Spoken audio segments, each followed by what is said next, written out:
What's good in the hood, YouTube? This is Crazy Samurai 71 here bringing another video. Today I wanted to bring you episode 21 now of the Powerpuff Girls. Now I know I wasn't here yesterday to do the episode in time of when it came out. It's only because I was at my graduation for high school, so understand that now. Yes, I graduated from high school yesterday, so it was kind of a little bit more of a priority. Anyway, episode 21 is entitled Baby Sitters, I believe it was. Like, was it called that? Or no, Sister Sitter. Sister Sitter. Right, that's what it was. Sister Sitter. And it's an interesting episode. Basically, what happens in it is that we have Bubbles and Blossom who are sick with spotted piglet fever. Okay, so it's an interesting episode. What happens is that the professor sees, to them that they're ill and they have to stay in bed and skip school and all that because of their sickness. And the professor explains what are the symptoms of spotted piglet fever, which are interesting. The symptoms are snorting, like a pig, snorting, sneezing, red spots, and imagining you're climbing Mount Everest. Yeah. Everything up until climbing Mount Everest makes sense. Climbing Mount Everest, I don't know why, but okay, sure. And so, like, they would even they would sound like they were like, oh, we're climbing that mountain. Like, they would do things that are crazy and out of this world or whatever. So the thing is that apparently then we see a schedule bot come in, and schedule bot says job interview, job interview, job interview, and schedule bot is basically meant to tell the professor or whoever it is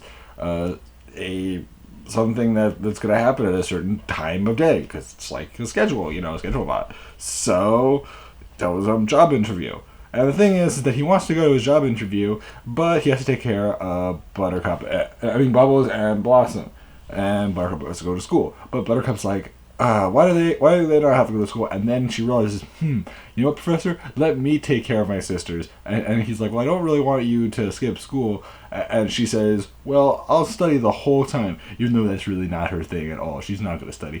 So what happens is that he's like, all right. And the thing is that then he's able to go to his job interview. In the meantime, you end up having Buttercup sitting downstairs in their living room watching Judge Trudy, which is a playoff of Judge Judy, obviously.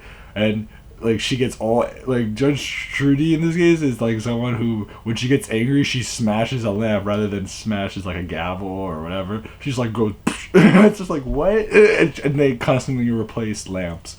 It's bizarre. So then Buttercup labels this day Buttercup's big day off, which is interesting.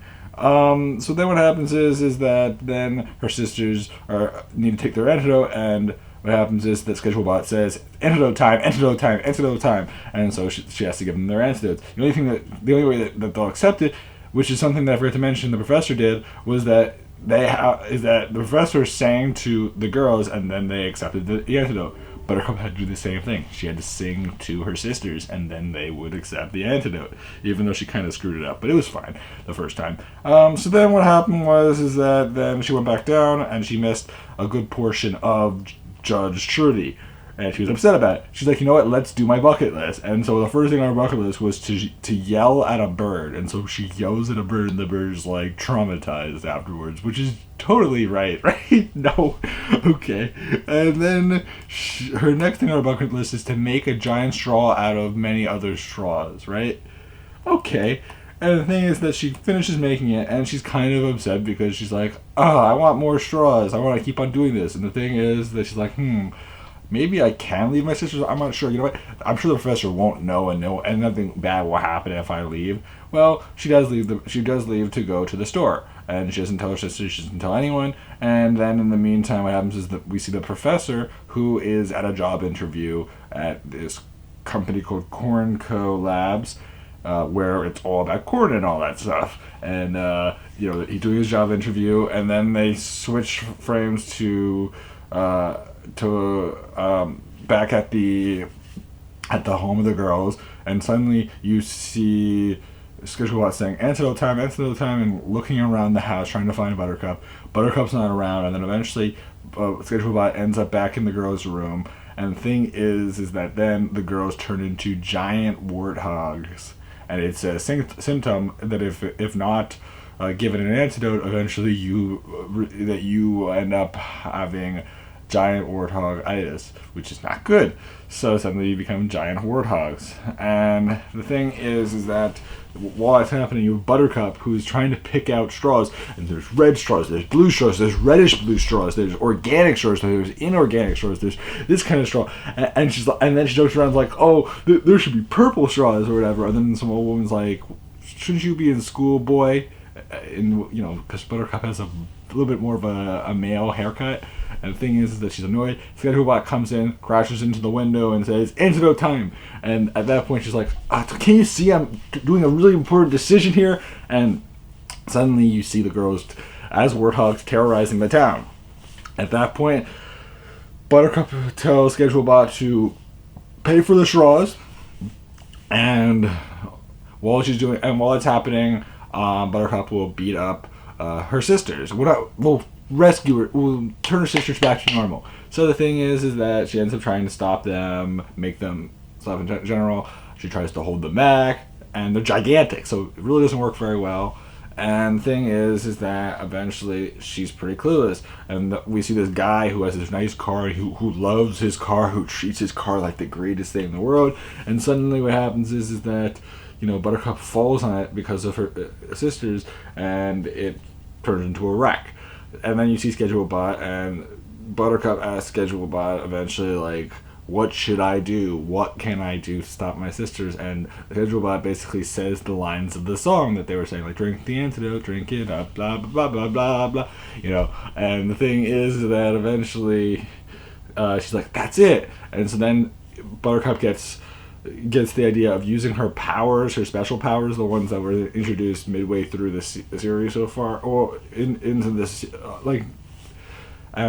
10 or so episodes in, and she manages to imagine a gigantic plane that's green and everything, and she is able to shoot off gigantic antidote,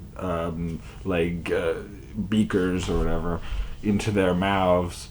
But the thing is that before that, she has to sing the song. So she ends up singing the song, has this loudspeaker that allows her to project her voice really loud and make it so that they can hear it very easily. And the moment she sings it, they open their mouths, and Buttercup shoots the antidotes in. They turn back to normal, although they still have the spotted piglet fever, and they return back home. Once home, the professor eventually does show up. I forgot to mention that at one point the professor he doesn't see that the warthog girls are outside the window, but he talks very nicely about his daughters and says, like, that they would never cause an issue, and it was supposed to be a joke or whatever. So then after that, what happens is that back at the house, the professor ends up walking out of his car. He sees the petrified bird. He sees the traumatized bird. He's like, oh, what a traumatized bird.